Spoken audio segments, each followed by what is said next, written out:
Hər kəsə salam. Dəyərli izləyicilərim, Bilinməyən Gerçəklər kanalının daimi və gənc izləyicisi Uğur bəy mənə yazaraq Napolyon Bonapartın Misir piramidasında gördüyü sirli yuxu haqqında video hazırlamağımı istədi. Mən də düşündüm ki, bu mövzu yalnız Uğur üçün deyil, bütün izləyicilərimiz üçün çox maraqlı olacaq.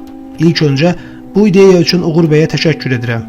Əgər siz də hansısa mövzunun kanalda işıqlandırılmasını istəyirsinizsə, şərhlərdə paylaşa bilərsiniz. Bəlkə də növbəti video sizin təklifinizlə hazırlanacaq. Fransanın məşhur imperatoru Napolyon Bonapart fəthləri və qeyri-adi irsi ilə tanınır. Napolyon haqqında bir çox maraqlı hekayələr mövcuddur. Onun Böyük Giza piramidasında keçirdiyi bir gecə isə bu hekayələrin içində ən müəmmalı olanlardan biridir. Deyilənə görə Napolyon piramidanın dərinliklərində tək başına bir gecə qaldıqdan sonra səhər üzü solmuş halda çıxmış, sadəcə yaxın ətrafına qısaca belə demişdi: "Əgər danışsam, heç kim inanmaz." 1798-ci ildə Napolyon Misirə böyük hərbi ekspedisiya başlatdı.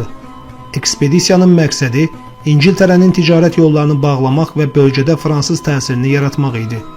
Napolyon bir qrup alim, elm adamı və rəssamın müşayiəti ilə qədim Misirin sirlərini açmağı, onun mədəniyyəti, tarixi və xəzinələri haqqında məlumat toplamağa çalışırdı. Misir səfəri zamanı Napolyonun qoşunları Giza piramidaları da daxil olmaqla qədim dünyanın heyranedici möcüzələri ilə qarşılaşdılar. Fironlar üçün inşa edilmiş bu nəhəng tikililər Napolyonun təxəyyülünə ələ keçirdi və onların saxlaya biləcəyi sirlərə olan marağı alovlandırdı.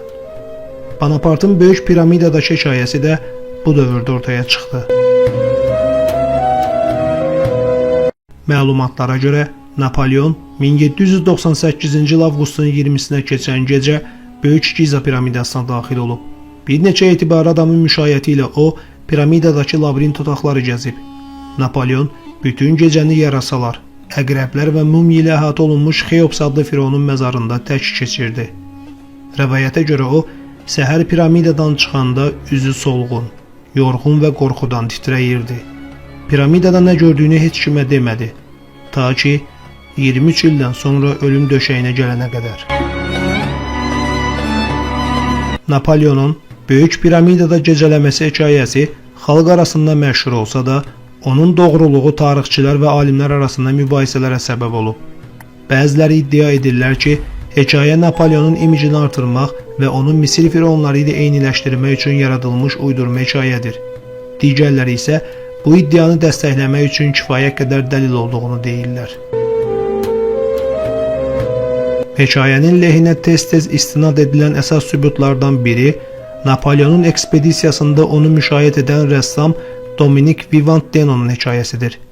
Denonun xatirələrində Böyük piramidanın içərisində keçirdiyi gecə təsvir olunur və Napolyon ilə bir neçə şəxsin varlığından bəhs edilir.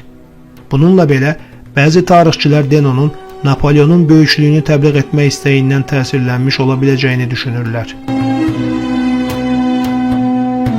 Napolyondan piramidada nə gördüyünü soruşduqda, yatağından ağrılı halda qalxıb cavab vermək istəyəndə birdən dayandı. "Ah, nə fayda," deyə mızıldandı. "Gördüklərimi sizlərə desəm də mənə inanmayacaqsınız," deyib yatağına uzandı. Bu hekayənin reallıqla hər hansı bir əlaqəsi varmı deyə internet üzərindən araşdırma apardım və heç bir rəsmi mənbə tapa bilmədim. Əvvəldə qeyd etdiyim kimi, onunla birgə piramidaya daxil olan yaxınlarının belə bu haqda heç bir qeydi yoxdur. Bütün bunlara baxmayaraq, Napolyonun Böyük piramida təcrübəsi hələ də sir olaraq qalır. Tarixçilər bu hadisəni mif kimi qəbul etsələr də, bir çox insan bu hekayənin arxasında gizlədilmiş dərin bir həqiqət olduğuna inanır. Napolyon gördüklərini özü ilə qəbrə apardı. Bəlkə də bu, sadəcə insan təxəyyülünün yaratdığı bir əfsanədir. Nə olursa olsun, bu hekayə bizə qədim dünyanın sirlərinin hələ də açılmadığını göstərir. Bəlkə də Giza piramidalarının divarları arasında hələ də kəşf olunmamış sirlər yatır. Siz necə düşünürsünüz? Napolyonun gördüyü yuxu sadəcə uydurma bir əfsanə idi, yoxsa tarix boyu gizlədilmiş həqiqətin kiçik bir parçası?